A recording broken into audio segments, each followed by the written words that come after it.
Mr. Morris? Thanks for seeing me. Sorry I'm late. Don't worry about it. So you are applying for the job as... Research analyst. Okay. Do you happen to have a copy of your resume on you? I'm sorry, I thought I emailed you a copy. That's all right. Although you might want to bring a copy of your resume with you in the future. Well, I was kind of hoping that I wouldn't be going on any job interviews in the future. You know what I mean? Well, it's always good to know these things. Did you or did you not graduate from this school? That one did not. Technically. Because you only have 2 semesters on here, but you still filled out that you received a bachelor's in finance. That's what I was going for, so... In the future, you shouldn't write down that you have a bachelor's in finance when you actually don't.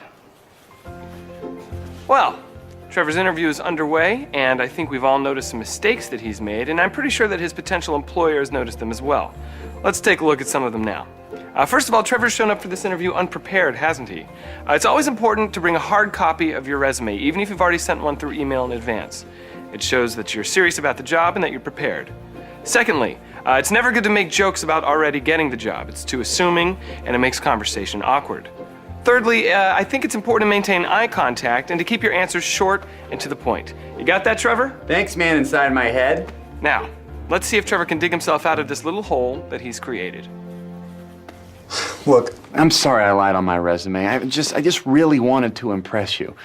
And the fact that I was willing to lie to get this job could be a huge asset to this company. I mean, instead of lying to you, I could be lying for you. Okay. You know, you have really good eye contact. I'm gonna write that down. You know, that sort of makes up for the whole lying on the resume thing. All right, Mr. Morris, what experience do you have in finance? I worked for 3 years in the finance department at the bank company. International. Store. Business. Corporation. Oh, BCISBC. Oh, do you know Jeff Chrysler? Yeah, he died. Oh my God. We started at the same branch together. We were like brothers.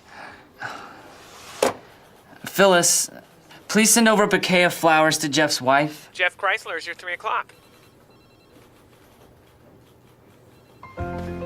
Well, Trevor dug himself out of that hole and then he picked up a big old shovel that we call liar. It's never good to lie in an interview. One lie leads to another, things compound themselves, and soon they get rapidly out of hand. I think Trevor would do well to go through his tool shed of truth and find the cutting shears of honesty to free himself from this tangled web. Instead of focusing on untruths and falsehoods, Trevor might do well to focus on what he can bring to the company. Let's see where that approach takes him.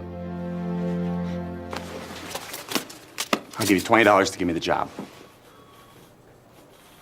Well, that was another tactic.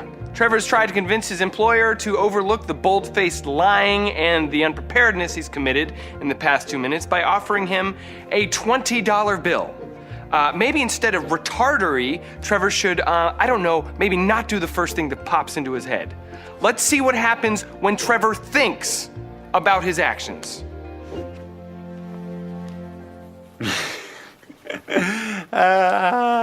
Psych. Just kidding. Yeah. I have a crazy idea. How about I call Jeff in here and we'll just straighten this whole thing out, all right? Yeah, crazy. Phyllis, send in my 3 o'clock, please. Hey, Jeff, do you remember Trevor from BCISBC? Sorry, I don't recall ever meeting him. Really? Because he seems to think that... He was a zombie, man. He came here to eat your brains. I tried to tell you. Oh my God! You saved my life. Welcome aboard, Mr. Morris. You start Monday. Thank you, sir. I am at a loss. Trevor seems to have gotten the job anyway. I I don't know why I'm here. You're here because of all that acid I took. What? You're a character.